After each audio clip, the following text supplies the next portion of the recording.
চার নিয়তে 2 রাকাত নফল নামাজ পড়ুন, হাজারো প্রয়োজন পূর্ণ হয়ে যাবে। আমাদের অনেক প্রয়োজন আছে, আমরা আল্লাহ তাআলার কাছে বলি, আল্লাহ আমার এই প্রয়োজন দূর করে দাও, আমার এই হাজারটা দূর করে দাও। আপনি 2 রাকাত নামাজ 4টি নিয়ত করে তারপরে আপনি আদায় করবেন, তাহলে আপনার হাজারো প্রয়োজন আল্লাহ তাআলা পূর্ণ করে দিবেন। নাম্বার 1, 1 নম্বর নিয়ত করবেন শুকরিয়ার নিয়ত, সালাতুশ শুকরিয়া, অর্থাৎ শুকরের নামাজ আপনি পড়ছেন, আপনি আল্লাহর কাছে কৃতজ্ঞতা প্রদান করছেন যে আল্লাহ আপনি আমাকে কত নিয়ামত দিয়েছেন, হাজারো নিয়ামতের ভিতরে আমাকে ডুবিয়ে রেখেছেন, আমাকে দুটো চক্ষু দিয়েছেন, আমাকে হাত দিয়েছেন, আয় আল্লাহ আমাকে পা দিয়েছেন।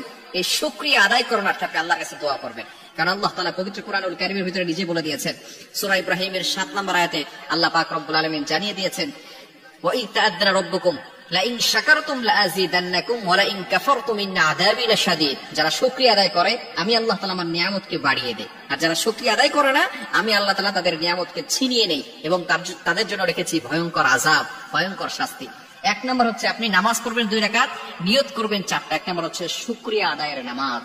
হাজারো নিয়ামত দিয়ে আল্লাহ তাআলা আমাদেরকে ভরপুর করে রেখেছেন। কত মানুষ দেখেন ভিক্ষা করে খাচ্ছে, আপনি গাড়িতে চড়ছেন, মানুষটা ভিক্ষা করছে, আপনাকে সে ভিক্ষুকের জায়গায় রেখে ভিক্ষুককে গাড়িতে বসাতে পারেন কে?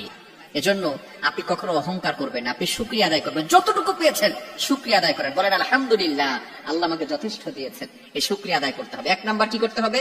শুকরিয়ার নিয়ত করতে হবে। নাম্বার 2, দ্বিতীয় নাম্বার হচ্ছে সালাতুত তাওবা। আল্লাহ আমি তাওবার নামাজ পড়ছি, আল্লাহ আমি কত গুনাহ করেছি, আল্লাহ জীবনে কত গুনাহ করেছি, আয় আল্লাহ আমি যেই পরিমাণে গুনাহের কাজ করেছি, গোপনে গুনাহের কাজ করেছি, প্রকাশ্যে গুনাহের কাজ করেছি, ছোট গুনাহের কাজ করেছি, বড় গুনাহের কাজ করেছি, শিরকের গুনাহ আমার দ্বারা হয়ে যেতে পারে, আল্লাহ জীবনে যত গুনাহের কাজ করেছি এটা যদি মানুষ জানতো তাহলে আমাকে সালাম তো দূরের কথা, আমাদেরকে জোতা পিটা করে এলাকা থেকে তাড়িয়ে দিত। এই পরিমাণ গুনাহের কাজ আমরা গোপনে গোপনে করে থাকি, খবরদার। এজন্য আপনি সালাতুত তাওবার নামাজ, ইস্তেগফার নামাজ আপনি পড়বেন, আল্লাহ আমি 2 রাকাত তাওবার নামাজ পড়তেছি, আল্লাহ আমাকে ক্ষমা করে দিও, আল্লাহ আমাকে আমি যে তাওবা করতেছি আমার তাওবাটাকে কবুল করে নিও। 1 নম্বর হচ্ছে সালাতুশ শুকর, শুকরিয়ার নামাজ। 2 নম্বর হচ্ছে সালাতুত তাওবা, তাওবার নামাজ। 3 নম্বর হচ্ছে সালাতুল ইস্তেআযা বলা হয়। ইস্তেআযা তার মানে হচ্ছে সকল পেরেশানি থেকে, বালা মুসিবত থেকে, বিপদ আপদ থেকে, দুর্ঘটনা অ্যাক্সিডেন্ট থেকে আল্লাহ আমাকে হেফাজত করো।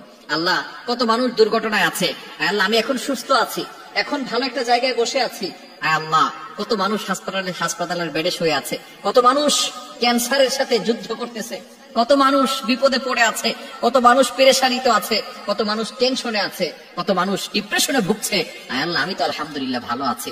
এজন্য আল্লাহ তুমি আমাকে সকল বিপদ আপদ থেকে আমাকে হেফাজত করো। এটা হচ্ছে ইস্তেআযা, সালাতুল ইস্তেআযা, বিপদ আপদ থেকে আল্লাহ আমাকে হেফাজত করো।